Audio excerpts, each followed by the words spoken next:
말씀의 제목이 작은 것인데요. 말씀 본문을 읽기 전에 한 여인에 대한 이야기를 해드리려고 합니다. 한 여인이 어느 날 자신에게 헌신적이고 또 누가 보아도 자기를 지극히 사랑하고 하나님 앞에 헌신적으로 보이는 남성을 만났습니다. 그리고 둘은 얼마 후에 결혼을 했습니다. 그리고 자녀 둘을 낳게 되었습니다. 두 명의 아이를 참으로 소중하게 여기면서 살아가던 어느 날 남편이 아이들과 함께하는 저녁 식사 자리에서 조심스럽게 이 여인에게 말했습니다. 오랫동안 고민하고 기도했는데 아무래도 더는 미룰 수 없을 것 같다. 마음속에 하나님께서 부르심이 너무 분명해지고 커져가고 있어. 이제 하나님의 제자로 선지자의 삶을 살아가야 할 것 같다. 이 말을 들은 여인은 어렵게 말하고 있는 남편의 말에 수긍이 되면서도 걱정이 또한 앞섰습니다. 선지자의 학교에 입학해서 졸업하는 것까지는 짧은 시간이 아니었고 그 배움은 직업을 가지고 할 수 있는 일이 아니었습니다. 아이들은 어렸고 가정 형편은 그 배움에 뒷바라지를 해줄 만큼 넉넉하지 못한 것이 현실적인 상황이었습니다. 며칠이 지난 남편은 선지자의 학교에 입학했고 선지자가 되기 위해서 공부를 시작했습니다.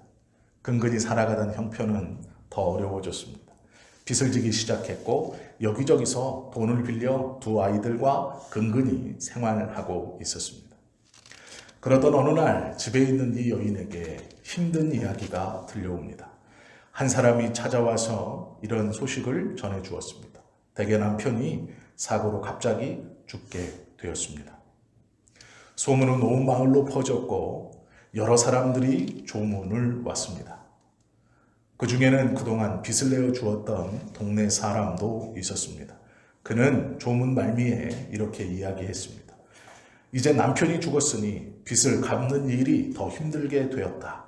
너에게는 두 아들이 있으니 오늘 그 아들들을 데려다가 종으로 삼겠다라는 이야기였습니다.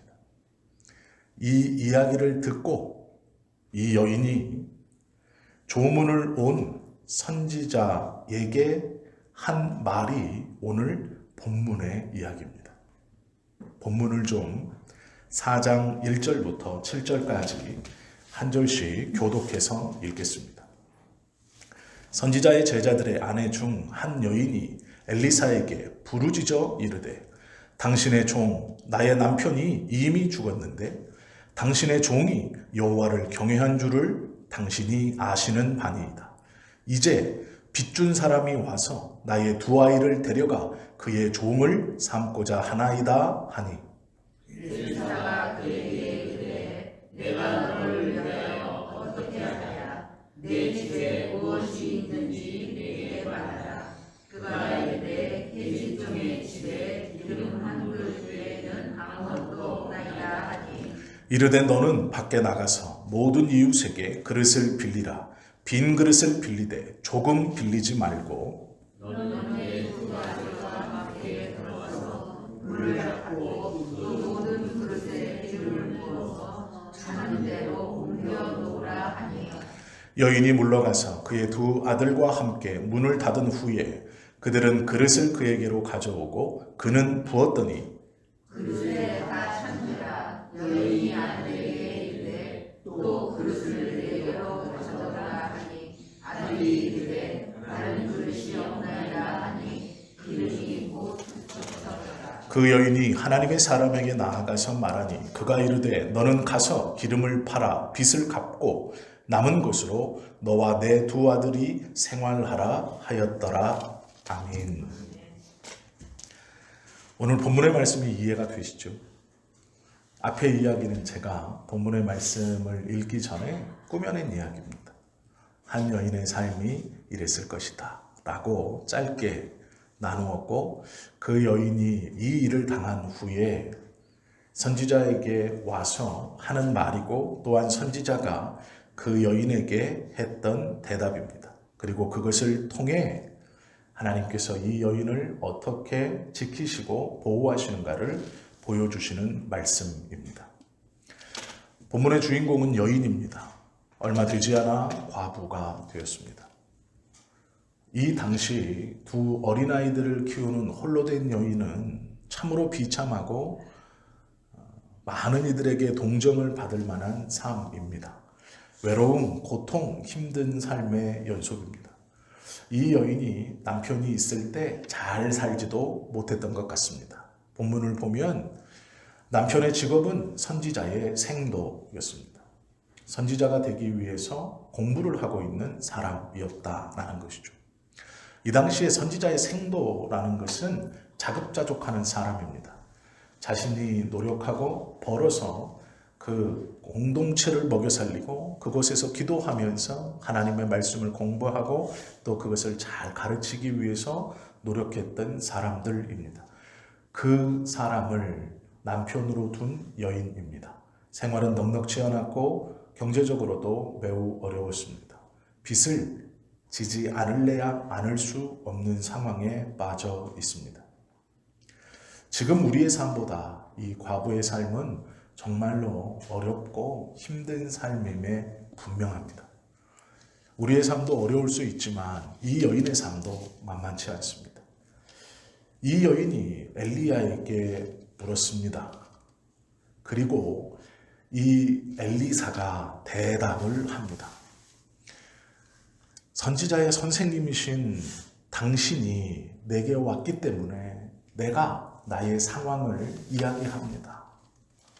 당신이 아는 것처럼 나의 남편은 당신의 제자였고 그는 하나님을 사랑하는 사람이었습니다. 그가 죽은 지금 빚쟁이들이 달려와 나에게 있는 두 아이를 데려다 종 삼는다고 합니다. 이 여인에게 남은 것은 두 아이뿐이죠. 두 자녀뿐입니다. 그 두 자녀를 데려가겠다는 것이죠. 데려가서 잘 먹고 잘 살게 해주겠다는 것도 아닙니다. 종을 삼겠다라고 말하는 것이죠. 삶에 있어서 남편이 갑자기 죽은 것도 황망한 일이고 큰 고통과 아픔 가운데 들어가는 일인데 그것뿐 아니라 빚쟁이가 찾아왔고 그 빚쟁이가 그 돈으로 말미암아서 두 아이를 데려다 종 삼겠다라고 하는 상황입니다. 그때 이 이야기를 엘리사에게 합니다. 그리고 엘리사가 묻죠. 너의 집에 무엇이 있는지 내게 고하라. 이 여인은 자신의 집에 무엇이 있는가 생각해 보았을 것입니다. 그리고 이렇게 대답하죠. 한 병, 기름 한 그릇 외에는 아무것도 없습니다. 라고 말합니다. 한 그릇 기름 한 그릇이라는 것은 굉장히 작은 것입니다. 적은 것이죠. 빵을 만들 때 보통 반병의 기름을 쓰니 한 병은 2번 정도 빵을 만들 때 쓰면 끝나는 양입니다.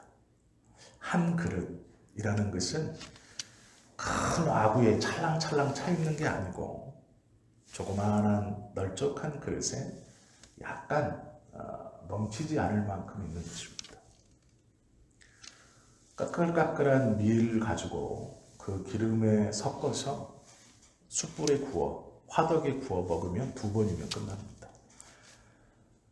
어린 자녀였기 때문에 아마 2인분 정도를 준비하고 그걸 2번 해 먹으면 끝나는 것이 기름 한 그릇입니다.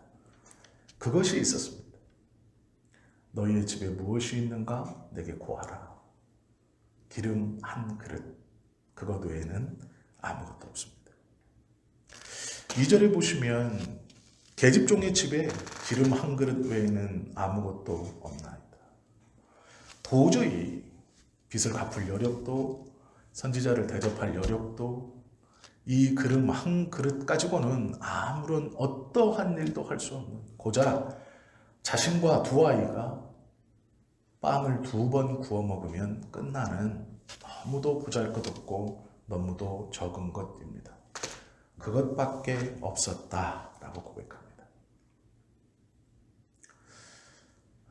이렇게 처절한 삶 속에서 그가 엘리사에게 그 대답을 했고 하나님께서 이 작은 것을 어떻게 쓰셔서 이 여인을 축복하셨는가가 오늘 본문의 이야기입니다. 작은 것이 크게 쓰임받고 풍성하게 한다는 것을 성경은 우리에게 자주 가르쳐 줍니다. 그 작은 것에 하나님의 은혜가 임할 때, 하나님의 계획이 임할 때 그것이 얼마나 큰 것을 일으키고 사용되느냐를 우리는 잘 보았죠. 예수님의 12명의 제자들은 연약한 자들이었고 작은 자들이었습니다. 내세울 학벌도 없었고 학문도 없었습니다. 가문도 미미했습니다.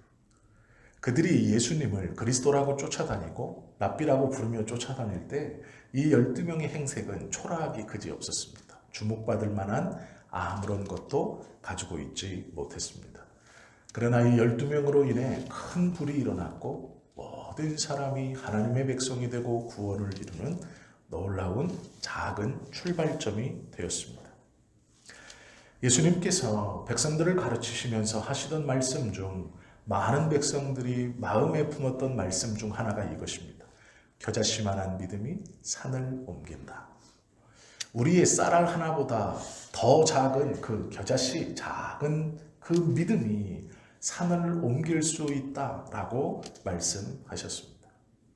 정말로 작은 것. 적당한 예인지 모르겠지만 영국을 변화시켰던 그리고 나중에 미국에 돌아와서도 미국의 대부흥을 운동을 출발시켰던 웨슬레가 있습니다. 이 웨슬레가 얼마나 복음 전도에 열심히 했는지 그가 돌아다니면서 설교한 거리가 그 시대에 웨슬리는 이 나귀하고 말을 타고 돌아다니면서 설교했습니다. 근데 그것이 지구 6바퀴를 도는 정도의 거리를 돌아다니면서 설교했던 아주 유명한 사람입니다. 우리가 다 아는 것처럼 웨슬리는 감리교의 창시자라고도 부릅니다.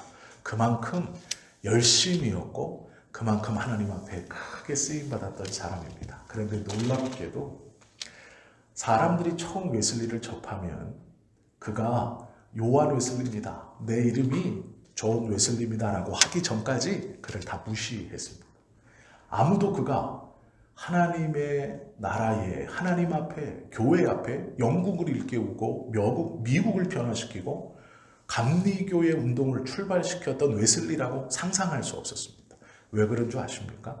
그의 몸무게가 50kg 정도밖에 안 됐습니다. 동양인 50kg가 아니고 서양인 50kg는 굉장히 왜소한 체격입니다. 웬만한 여성들도 50kg가 다 넘죠. 웨슬리의 몸무게가 50kg였습니다. 정말 작은 사람이었습니다. 사람들은 그를 무시했습니다. 그러나 그가 영국을 완전히 변화시키고 감리교의 모태가 된 태동을 일으킨 이유는 그 작은 웨슬리에 성령께서 함께 하셨을 때 큰 영적 거인으로 쓰임받았다라는 것을 우리는 알고 있습니다. 감리교와 성결교의 가르침이 그 웨슬리의 가르침에서 웨슬리의 설교와 웨슬리의 신앙에서 출발했다는 것을 우리는 알고 있습니다. 영국인으로 50kg밖에 나가지 않았던 정말로 왜소한 남자였던 이 웨슬리가 성령과 함께 동행하고 성령 하나님 앞에 쓰임받음으로 함께하자 놀라운 영국 전역을 변화시키고 영국의 수많은 사람들을 하나님 앞에 돌아오게 하는 귀하고 큰 도구로 쓰임받았다는 것을 우리는 기억할 수 있습니다. 웨슬리를 가리켜 부흥사라고 합니다. 그의 말씀은 힘이 있었습니다. 그 이유는 성령과 함께 하셨기 때문이죠. 성경에서 성령은 기름으로 비유됩니다. 오늘 이 본문을 잘 보시면 이 여인이 가지고 있는 마지막 것이 한 그릇 기름이라고 말씀하고 있습니다. 우리로 말하면 모든 것이 없습니다. 아무것도 없습니다. 그러나 나에게 있는 것은 작은 믿음으로 붙들고 있는 성령님이십니다. 라는 것과 같은 말이죠. 우리가 성령의 임재와 능력에 열린 마음을 가지고 적은 듯 보이는 그것에 하나님의 은혜를 간절히 소원하고 그것이 하나님을 나에게 이끌어주는 또 하나님이 그것을 통해 나에게 오시는 귀하고 복된 것이라는 믿음 아래 품고 있고 갖고 있다면 그 적은 것을 통해서 큰 일을 이루어 내실 것입니다. 스코틀랜드 지역에 한 여인이 있었습니다. 이 여인의 하나뿐인 아들이 인도에서 파견 근무를 하고 있었습니다. 근데 이 여인이 아들이 인도에 가서 고생한다고 생각하면서 그 아들과 편지를 주고받을 때 자신이 글을 읽지 못하고 또 이 스코틀랜드 시골에서 사는 이 여인이 인도에 가 있는 아들이 걱정되어서 그 아이에게 자신의 상황과 형편을 한 번도 얘기하지 못했습니다. 어느 날 너무 어려워서 목사님께 와서 목사님 정말로 송구한데 저의 생활이 너무 궁핍하고 어렵습니다. 이렇게 말했습니다. 그때 이 목사님은 의아했어요. 아들이 좋은 조건으로 인도에 가서 파견 근무를 하고 있는데 그 아들의 성정으로 보아서 어머니를 이렇게 가난하게 내팽개칠 리가 없는데 이렇게 어려워졌다는 말인가? 아들이 어떤 어려움에 처해 있는가? 라고 해서 먼저는 이 목사님이 그 얘기를 듣고 아들의 안부를 물었어요. 혹시 아드님이 인도에서 어떤 사고를 당했습니까? 아닙니다. 저희의 아들은 일주일에 한 번씩 꼬박꼬박 편지를 보내는, 그리고 그 편지의 내용에는 아무 일도 없다라고 쓰여 있습니다. 그리고 아들이 이쁜 엽서들을 잘 보내주어서 저는 그것을 보는 낙으로 아들을 위해 기도하고 기다리고 있습니다. 목사님, 아들은 아무 문제가 없습니다. 라고 얘기했어요. 그때 이 목사님이 아들에게서 온 그 편지를 좀 저에게 보여주면 좋을 것 같습니다. 그래서 이 여인이 말했습니다. 예, 그것들을 성경책에 잘 꽂아두고 있습니다. 해서 여기 있습니다. 목사님하고 성경 사이사이에 꽂아져 있는 편지와 아들이 준 엽서를 목사님에게 보여줬습니다. 목사님의 눈에 단번에 들어온 것은 편지가 아니었고 함께 보내준 엽서였습니다. 그 엽서는 영국은행에서 발행한 환전 수표와 같은 금액이었다고 합니다. 이 여인은 이것을 엽서로 본 겁니다. 아, 이쁘네 라고 생각한 것이죠. 인도의 엽서구나 라고 생각하고 성경에 꽂아놓은 겁니다. 아들은 이 어머니에게 매주 편지를 보낼 때마다 일정 금액에 환전할 수 있는 그 환전 금액의 수표를 편지와 함께 동봉했던 것입니다. 한꺼번에 많은 돈을 보내면 혹여 편지가 분실되어서 어머니의 생활비가 공공해질까 봐 매주 편지에 그걸 보냈던 겁니다. 이 어머니는 매주 아들의 그 편지를 받으면서도 함께 온 것을 엽서라고 생각해서 그것을 돈으로 바꾸어 아들이 보내준 것을 누리지 못하고 그걸 엽서라고 생각해 성경에 꽂아놓고 한 주 지내다 어려움에 봉착하게 된 것이죠. 성령께서 우리에게 주시는 은혜, 우리에게 있는 작은 믿음, 내가 보기에 적은 것, 그 기름 한 그릇이 그것과 같습니다. 나에게 작게 보이는 그것을 하나님께서 어쩌면 나를 통하여 나에게 공급해 주시는 은혜의 출발일지 모릅니다.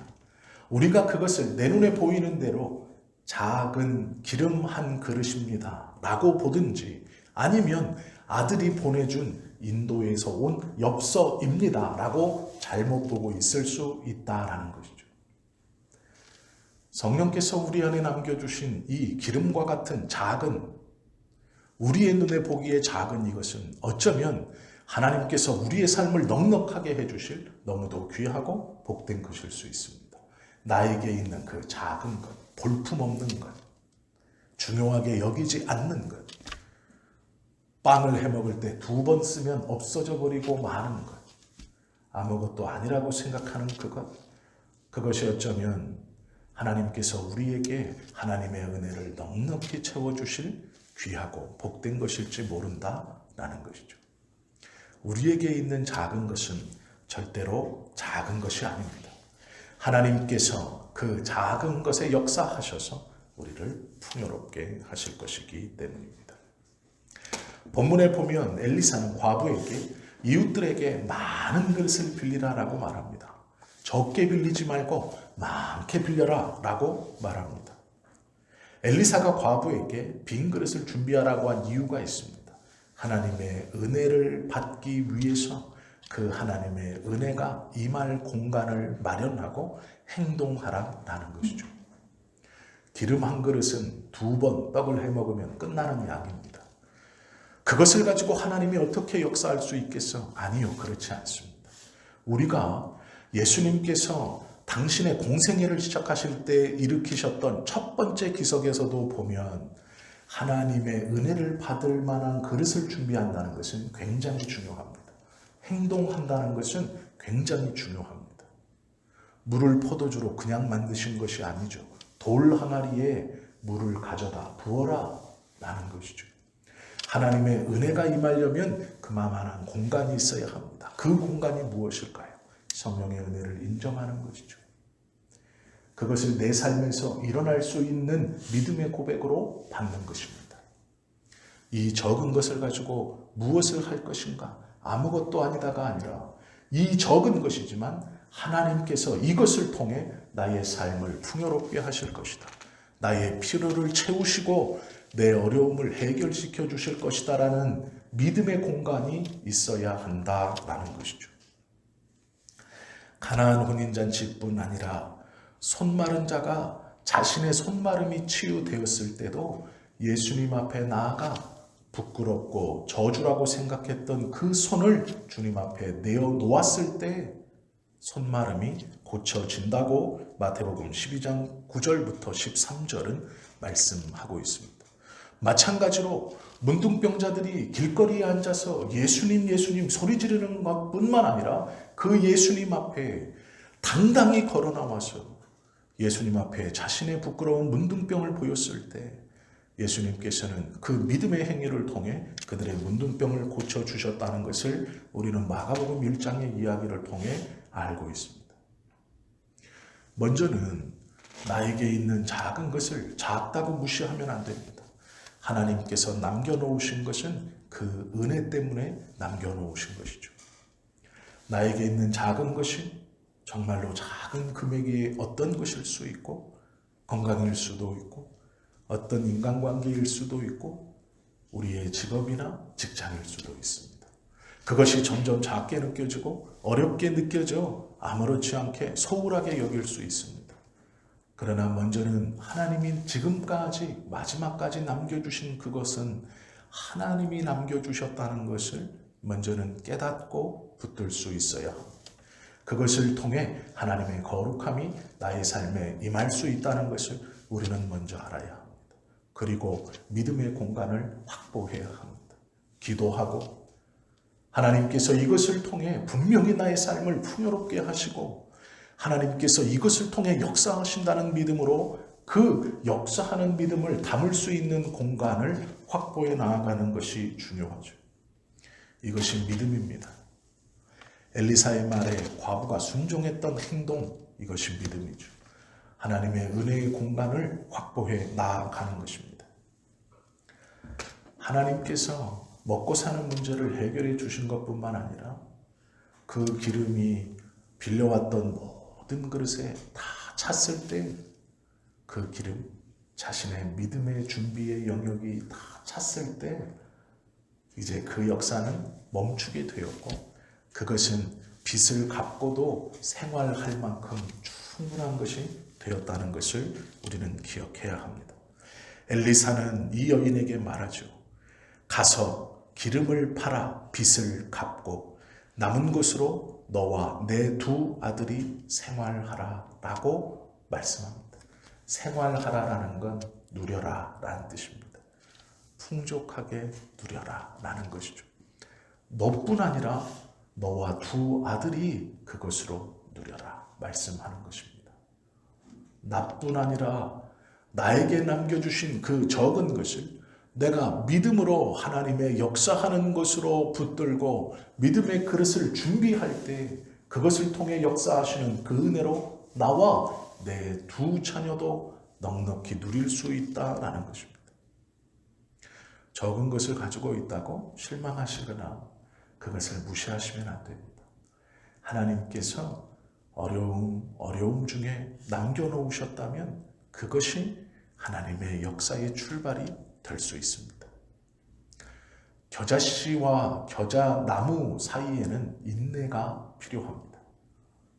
쌀털보다 작은 겨자씨가 겨자나무가 될 수 있는 것은 인내하고 있기 때문입니다. 우리는 지금 그 작은 것을 소홀히 여기지 않고 하나님께서 지금까지 나에게 남겨주셨으니 그 남겨주신 바를 귀하게 여길 수 있어야 합니다. 작다고 생각하는 어쩌면 우리의 건강이 그렇고 우리의 가정이 그렇고 나의 삶의 터전이 그렇고 나의 직장이나 나의 사업체가 그것입니다. 남들과 비교하여 너무 작은 것, 소득이 적은 것 아니요. 지금까지 그것을 남겨주셨다면 적어도 기도하며 하나님께서 그것을 남겨두셨다면 그 확실한 믿음이 우리에게 먼저 있는 것이 순서입니다. 그리고 그것을 하나님의 역사의 출발로 믿고 기도할 수 있어야 합니다. 남겨두신 것을 통해 하나님 내 삶을 풍요롭게 해 주십시오. 나의 이 적어 보이는 건강을 통해 내 삶을 풍요롭게 해 주십시오. 연약해 보이는 나의 직장과 직업과 내 자녀와 내 가정과 내 삶의 터전, 내 교회를 통해 나를 풍요롭게 해 주십시오. 지금까지 남겨주셨으니 그것을 통해 하나님의 역사를 경험케 해 주십시오. 그리고 행동함으로, 기도함으로 믿음의 분량을 확보하는 것입니다. 하나님께 부르짖는 것입니다.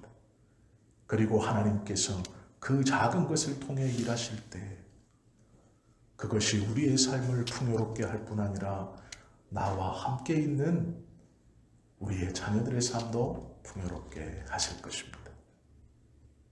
어렵고 힘들 때 남과 비교하여 적은 것을 남겨두셨을지 모릅니다. 어쩌면 우리의 눈에 그것은 하찮게 보여질지도 모릅니다. 소중하게 여기지 않을지도 모릅니다. 곧 있으면 없어질 것으로 생각되어질지 모릅니다. 그러나 주님이 남겨주셨다면, 하나님이 지금까지 나에게 주셨다면 이제 그것을 통해 역사하실 것입니다. 그것을 믿는 것이 믿음이고 그 믿음 아래 기도하며 믿음의 공간을, 믿음의 분량을 확보해야 합니다. 그때의 역사가 일어납니다. 하나님의 채우심이 일어납니다. 하나님의 풍요로움을 맛볼 수 있다라는 것이죠. 우리는 겨자씨를 다 품고 있습니다. 적은 믿음을 가지고 있을지 모릅니다. 아니 어쩌면 겨자씨보다 더 적은 것을 가지고 있을지 모릅니다. 남들 앞에 내어놓기 부끄러운 것을 품고 있을지 모릅니다. 그러나 걱정하지 마십시오. 믿음의 인내가 있다면 그 작은 것은 큰 나무가 될 것입니다. 하나님 앞에 포기하지 않고 주님의 은혜를 남겨두신 그것을 통해서 우리를 채우시고 우리를 풍요롭게 하실 하나님을 기대한다면 그 작은 것이 결국 하나님의 은혜의 풍성함의 출발이 될 것입니다. 인내라는 것을 오해하시면 안 돼요. 꺼진 불을 붙들고 있는 것이 인내가 아닙니다. 불이 꺼지지 않기를 붙들고 있는 것이 인내입니다. 꺼져버린 것을 붙들고 있는 게 아니에요. 우리는 살아계신 하나님, 일하시는 하나님, 역사하시는 하나님, 그 하나님이 우리에게 남겨주신 정말 작은 불씨, 그 불이 꺼지지 않도록 인내하며 기다릴 때 그 작은 불씨가 큰 불이 될 것입니다. 은혜도 그럴 것이고 믿음도 그럴 것입니다. 우리의 직장도, 삶의 터전도, 가정도, 자녀도, 교회도 그럴 것입니다. 우리에게 오늘 이 믿음이 있어야 합니다. 여인에게 남은 것으로 여인을 축복하시고 그의 삶을 책임져 주시고 풍성하게 주셨던 하나님의 은혜, 그것을 우리가 누리고 우리도 받아내며 살아가야 하죠. 이런 은혜가 하나님 안에 살아가는 우리 모두에게 임하시기를 예수님의 이름으로 축원합니다. 기도드립니다.